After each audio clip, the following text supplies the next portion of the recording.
పట్టికలో నున్న 9 గళ్లలో మనము వరుసగా మూడక్షరముల తెలుగు పదములను నిర్మించవచ్చును.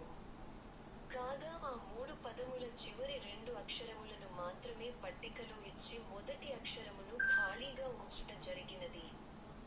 ఖాళీలలో ఉండవలసిన ఆ మొదటి అక్షరములేమిటో పట్టికకు ఇరువైపులా ఉన్న తెలుగు మరియు ఇంగ్లీష్ పదముల ఆధారముల ద్వారా కనుగొని 2 నిముషములలోగా పూరించండి.